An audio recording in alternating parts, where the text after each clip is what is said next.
Oh,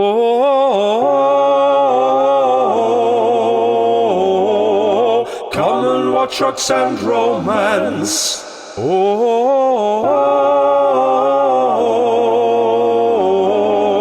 come and watch Rocks and Romance. Greg and Mel, Weasel, Quinch and Krill, watch Rocks and Romance. Go to the theatre and pick out our seats. What to expect from this theatrical treat? What will they say in this actual play? A cast of misfits take to the stage. Around the table they begin to arrange, and so it goes, a role playing with added roles. It seems so familiar, if even sillier. What a spectacle this Rocks and Romance. They tell a tale of adventure and fun. Come along to see Rocks and Romance. They pass a bucket round as soon as it's done. Spare a coin for Rocks and Romance. Entertainment guaranteed. If somewhat curious, the actors on the stage were rather reminiscent of us. A pleasant afternoon of mirth. So we will pay them what it's worth. The adventure continues. You're invigorated by the wonderful theatrical experience that was Rocks and Romance, an actual play. You find yourselves out in the evening time of Silvery Moon. There's a light buzz on the air, very much like if you've ever been up the West End in London, you've come out of the show, there's obviously people milling about that are talking about the lizard, they're talking about how funny the lizard folk was, and you've seen other people just like linking arms and, you know, going down the road. Maybe they're acting out some of the events that happened in the show. What would you like to do? Greg, remembering the show, is kind of playing it back in his mind. And it's at this point that he realised that the show that evening ended just as the party went into the theatre, So, you know, they were like watching it out, and they didn't actually realise where they were going to go to next. So he's kind of just wondering if they should wait a week and then go back see the show again. So they find out where they need to go. Yeah, let's just cut the rest of this podcast, and we'll just the podcast will now just be us or you guys watching another group of adventurers talking about their adventures. Yeah, fine. I'm sure that's what the listeners are here for. Yeah, an actual playception, right? What kind of time is it in the day? Sorry, because that was a matinee show we went to, right? Or was it? Yeah, I can't. No, it was an evening. Yeah, so I said you came out into the evening. It's actually a little bit later than that, so it's probably kicking around like 9-10 o'clock at night. What's matinee mean? Daytime performance. Oh, wow. You'd probably call it matinee. It's very, very clever. Very clever. That's fine. Has the vibe of the city changed? Like, does it have like a different feeling in the evening that it does in the daytime? Not particularly. It's your impression, having been here sort of a day and a half now, is that it's a very sort of free spirit, cultured city. It's a little bit different at this time of night because obviously, you know, families and whatnot will be at home and in bed. So it will generally be those out and about going to and from taverns or going to shows or anything like that. So yeah, it's a slightly different experience to what you experienced earlier in the day, but not so much that it's, you know, we're not talking about drunken louts or anything like that. It's just slightly, you know, a bit more adult, but without being anything too dangerous. Okay, so the question to the party then is, so we've obviously come to the city. I think we've paid for 3 nights in the inn or the tavern, whatever you want to call it. So you've done one. This would be your second one. Yeah. So obviously our original plan was to come into this city. We were going to go do a heist, which now doesn't look like it's going to happen because, we've lost the heist master. Is there any particular reason that we're in this city? Or I think we are should, we just kind of playing it out for 3 days? I think we should still do the heist out of as a kind of memorial to Daboff. That's fucking insane. The Daboff memorial heist. Classic. And my suggestion would be, rather than going and doing it now, we get some shut-eye, we go back at 2:00 in the morning, we turn the place over, and we ride straight out of town. Well, yeah, I mean, we only need to go to the carriage place, don't we? We don't actually need to get in the house.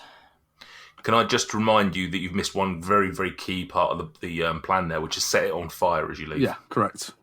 Burn it all down. Please do not forget the trademark fire bandits exit plan. Yeah, but usually we set it on fire and then are forced Hot to bandits. help put the fire out.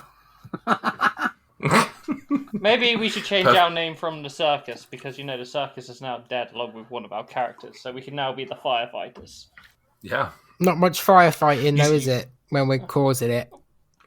Well, there wasn't much circus acting when we were the circus. There was a lot of That's your acting. DM for 2 and a bit years.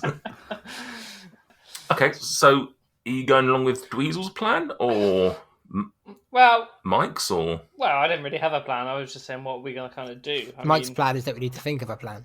Yeah. I mean, just whether or not you want to do the heist is entirely up to you. Just a reminder that the reason you were doing a heist was that there were some magic items, although you didn't know what they were. So even if you didn't want to, even if you didn't see the point in doing it with Davov, there is still potentially a reason to do it. It might help you in the long run. I think it's still worth it. And as far as a heist goes, we're not, taking control of a building and drilling through while an Olympic level gymnast gets lowered down into it. We're breaking into a garage and nicking something out of the boot of a car. Yeah, that's true. I mean, if some Northerners, like some Scousers, can do that on a weekend, we can do it, right? Absolutely. And I've got I've got thieves' tools and stuff now. So, and I've got proficiency in thieves' tools, so I can pick locks. I can pick locks. I can. It's good album then. Yep. Okay, so in which case are you heading back to the Dancing Goat then? What do you reckon? Go back, go and get some shut-eye. Meet outside after a few hours. What time? What specifically? What time are we saying it is now? Let's say it's 10:00. Oh God!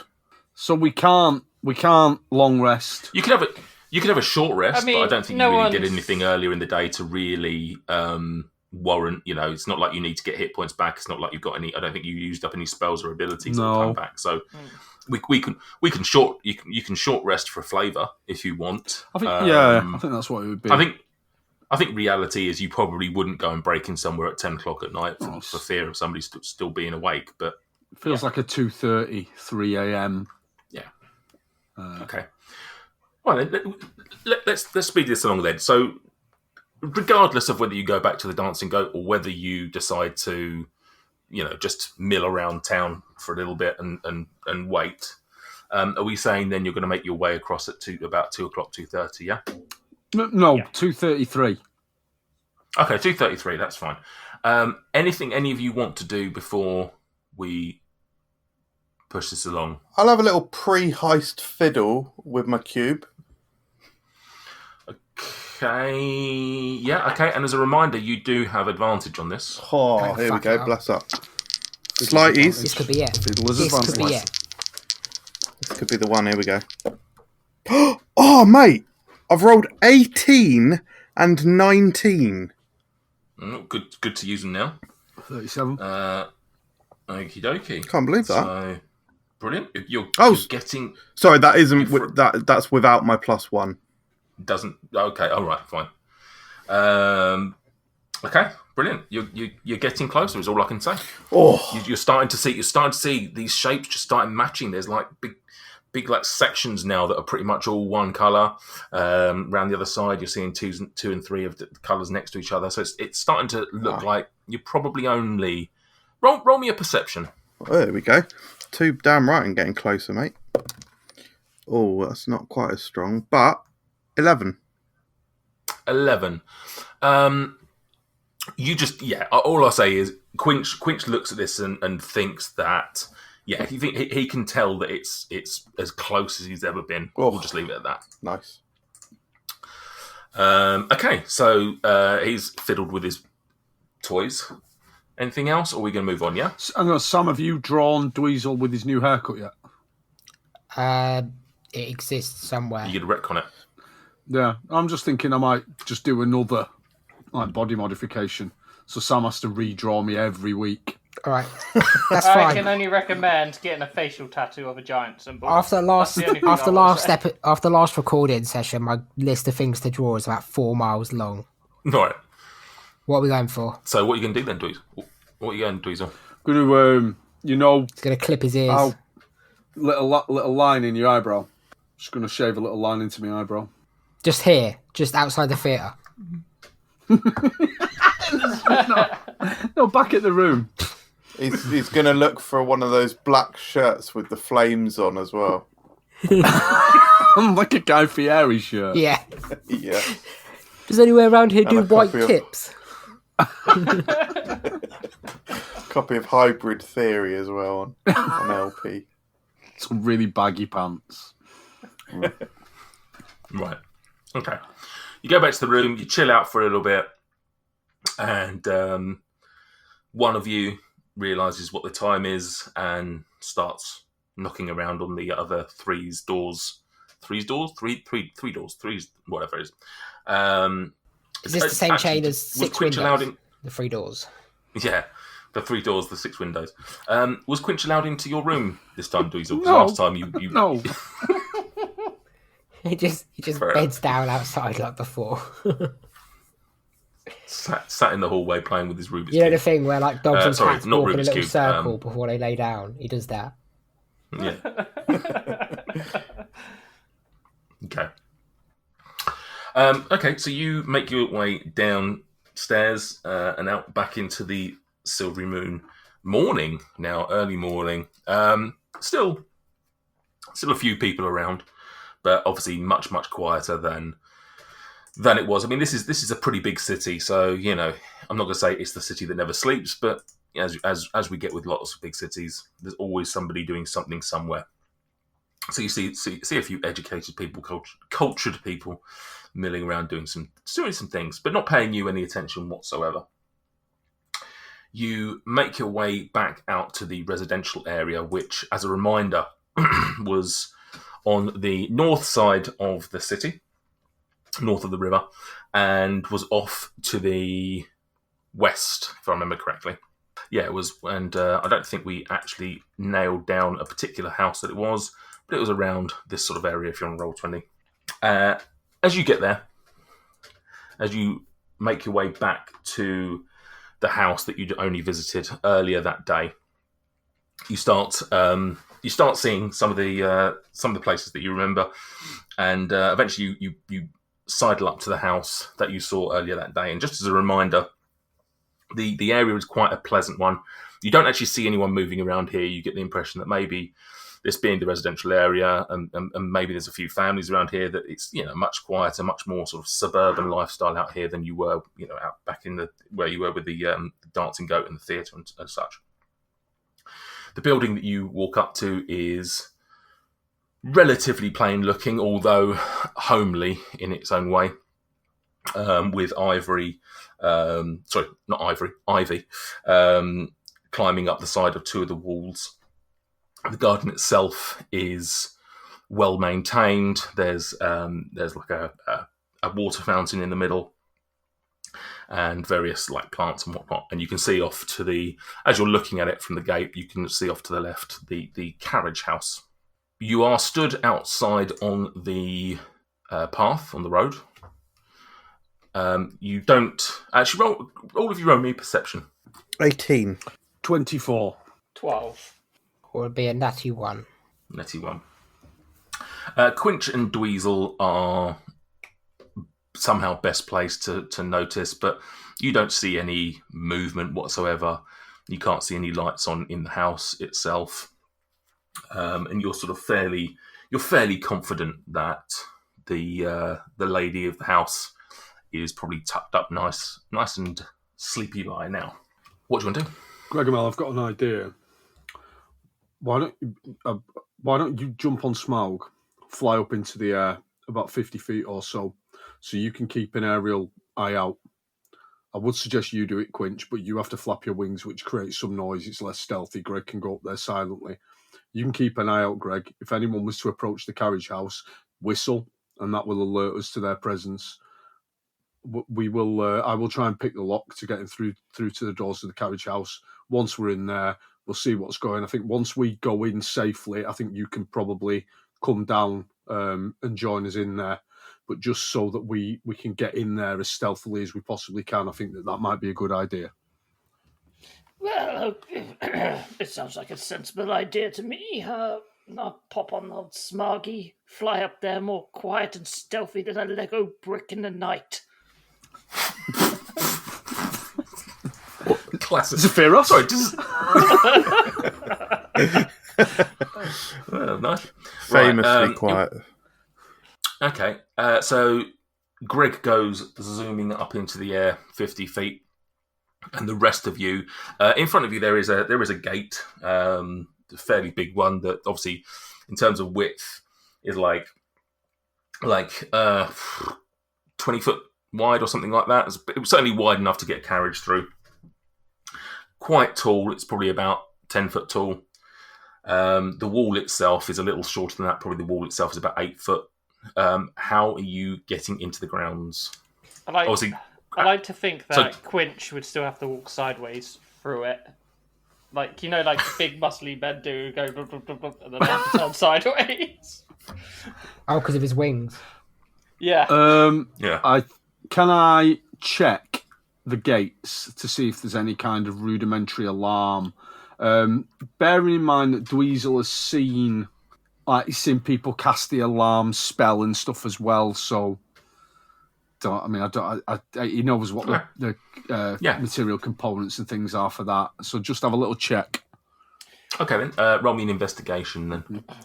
I'm trying to be peak Daboff. What would Vin Weasel? Oh no, hang on. We haven't done it for a while. Visual. Oh, hold on then. While we're doing visual, while Greg's up in the air, can he see down if there's any guards or anything in the grounds? Like, because it's like a private home, do they have like guards or doormen or anything like that? Yeah, from your vantage point, you can't see anyone. Like, you can't see anyone in the grounds, like doing the rounds or anything like that. Okay, cool. Right, visual. Investigate. Yeah. Noise. Wait. Examine. Assess. Sound. How is sound different to noise? Because it has two meanings, doesn't it? Sound. Sound can mean like. Is it sound? Yeah. Is it sound? It's proper. It's proper sound, mate. These gates are sound. Yeah. Was it assess again? What? No, no, because it's an E. Oh, Weasel, isn't it? Yeah. Was it an examine again then? I'm sure it was like we examine repeated again. one. Oh no, there's a question in there. Everything okay?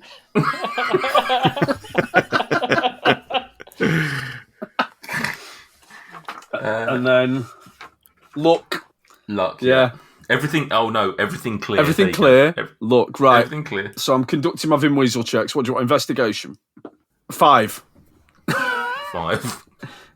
Oh, I forgot to put the high vis on. The high vis gives you plus 15 to rolls, doesn't it? Yeah. The entire building explodes as you're looking at it. No, you find nothing that suggests that there are. Were you looking for something specific? Just like either some kind of rudimentary alarm system that we were going to trigger by opening the gate. You find no sign of an alarm. Without metagaming then, we've conducted the Vim Weasel checks. I still think that there's a possibility because Nate asked us how we were going in. But that would be metagaming. So we'll have to go through the gates. Even though it's probably a stupid idea. Okay. I pick up the books. Lovely reference for no one on this podcast. So these are iron gates. You manage to reach around and get your hand firmly clasped, and you start pulling, and eventually you start feeling it come, and then we're all satisfied as the gate opens wide with no alarm going off. Is it well oiled? Are you asking Krill to kick it in? No, definitely not. So double entendre aside, you managed to get your open the gate, and it's now open. It's up to you whether you want to fully swing it or you want to stealthily go through. We're not going to slam the gate open, are we? No, of course. Why would anyone do that at 2:00 in the night? Yeah. No, we're going to go through as stealthily as we possibly can. Okay. So as you get yourself the other side of the gate, and indeed for Greg, who is 50 foot in the air, 50 foot in the air, if you would like to take yourself to roll 20. Oh, mapsies. Yeah, unexpected map. Yeah, unexpected. It's like you knew what we were going to do this session. Is this a Nate original? This is a Nate original, yeah. We need to. So, when we have a Nate original, Nate, do you want me to sign it? You need to make a little note of these, and then when the episodes go out with the Nate original maps, you need to share this as little resources for our listeners. Okay, I'll definitely do that extra work. Yeah, cool. I'll set up a Tumblr as well, shall I? I don't know what that means. Was that not what Daboff was? A Tumblr. Nice. Well done. Wasted on us. You find yourselves on you find yourself on a stoned pathway. It's not stoned as in drugs. Just that there's lots of little pebbles and shale. Yeah, exactly. Lots of pebbles. Your typical driveway. To the right of it, as you stand, is actually a proper paved pathway, which leads ahead of you, and then as you can see from here, it starts sort of turning off to the right, heading towards the main building, the house. Directly in front of you, about 50 foot, 100 foot ahead of you, you can see the carriage house, which again is very plain looking, nothing particularly extraordinary about it. It's 2 stories. The doorways, which you would have seen this yesterday, there's a double door at the front of it, and then on the second floor you can see that there's windows, but they're boarded up. And then the house itself is 2 stories with the doorway that you went up to yesterday, or earlier today, I should say. And there's plenty of windows around the rest of the house. But they're shut. You can see the shutters are pulled on these, so you can't see into the house. What do you want to do then? What's it like underfoot, this pathway that we're on? Is it crunchy? Feels like it might not be very stealthy. Yeah, it's definitely crunchy. The rest of the ground, aside from the driveway that you're on and the pathway, the rest of it is just sort of mud and soil. So, but well maintained. It's not like it's claggy underfoot or anything like that. Yeah, I think I'm going to walk on the soil to the west, rather than walking on the actual pathway. But what I will do as well is every time I take a step, I'm just going to wiggle my foot side to side a little bit to just disguise my footprints. Because that seems like the kind of clever thing that Daboff would have done. Right. Yeah. Okay, nice. Right. Rest of you, are you just following the leader? Well, Greg's obviously circling above like a helicopter. Mm-hmm. He isn't helicoptering, just put that out there. Gets boring up there on your own, though, doesn't it?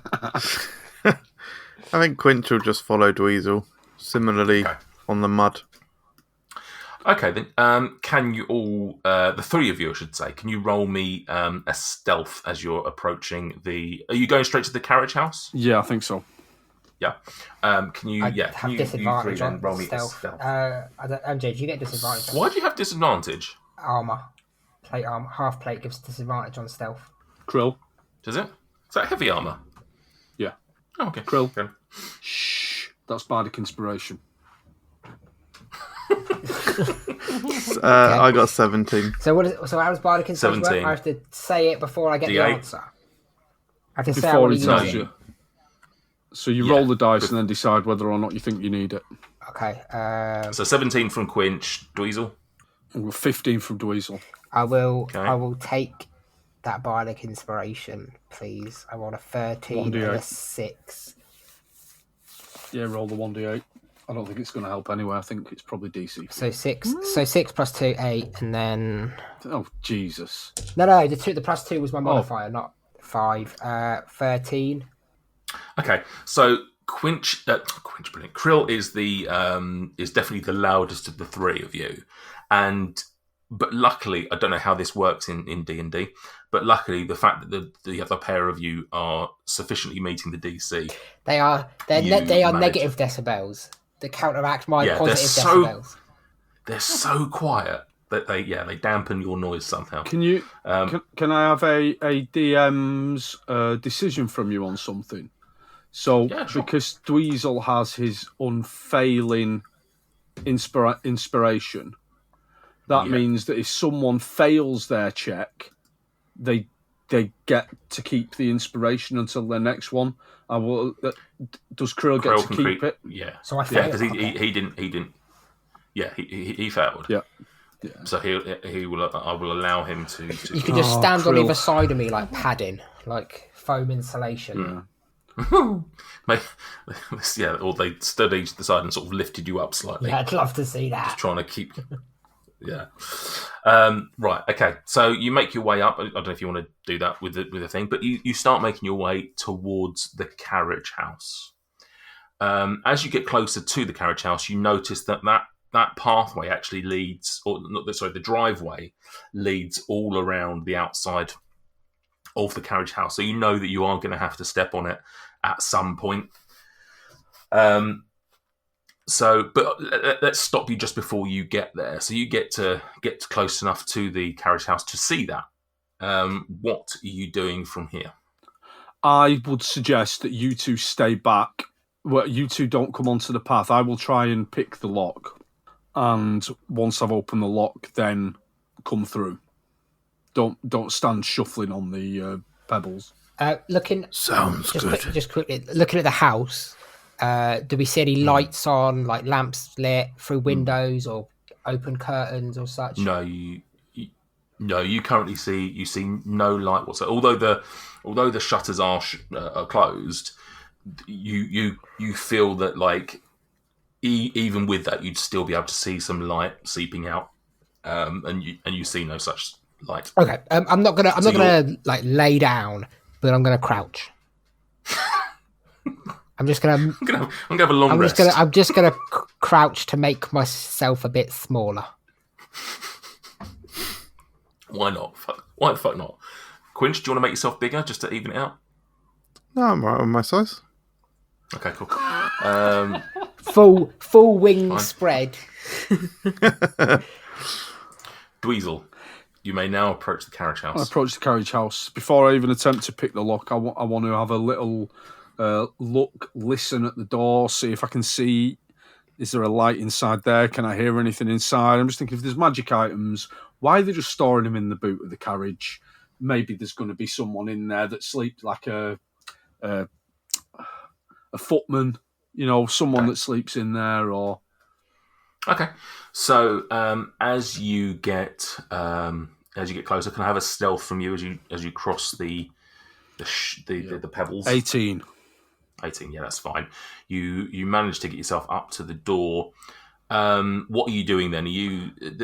Are you just listening up against it? What are you actually trying to do? I'm looking and listening to see if there's anything, if I perceive anything inside. Okay.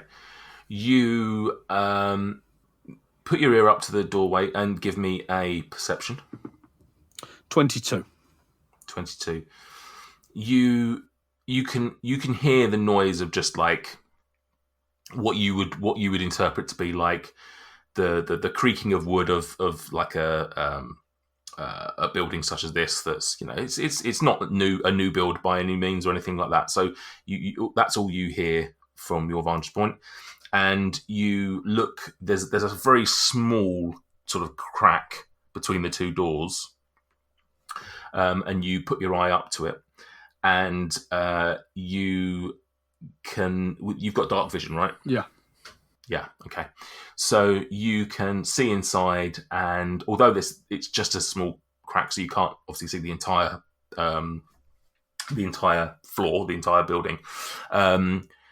You can see sort of directly ahead of you. You can see the carriage that you would assume to be stored here, and you can't really see anything else. You sort of move side to side to try and sort of see round into the corners and stuff. You sort of feel like you can see something off to the right corner, as in part of the building, sort of top right corner, as we're looking at the map. But you can't really make out details at the moment, but you sort of see that it's ever so slightly differently designed there. Interesting. Right, I'm going to try and pick the lock. Thanks for listening. Make sure you don't miss out on the circus's next crazy antics by hitting subscribe on your podcast app of choice. And in between episodes, you can always find us on social media by searching Dyson Desire on Twitter, Facebook and Instagram. We're in our 3rd year now, and if you want to help us grow, you can do so in a number of ways. You can tell a friend, because word of mouth really helps us get our name out there, or you can review us on Apple or Podchaser to help with our visibility. Finally, you can donate to our Ko-fi page to help us take the show to the next level. All links can be found in this episode's description. And never forget, sometimes it is a dog licking the tree, yes? After the loss of his father, Colin must start over at a new school in a new city and make new friends. None of this comes easy to Colin, but he quickly finds a small group of like-minded role-playing friends that accept him for the slightly awkward teenager that he is. At the weekends as Sebastian, he battles to save Callum's Reach from the dark, malevolent creatures that inhabit the Brood Forest as part of their weekly game. During the week, Colin, prone to overthinking everything, must learn to face his own demons as he battles to fit in at Ridge Valley High School. Can Colin put into practice some of the skills that his character is learning and make the same impact at school as Sebastian is in the Brood Forest? Can his weekly game help Colin in more ways than he realises? The only way to find out is to read the book and see if Colin can become the Warlock at Ridge Valley.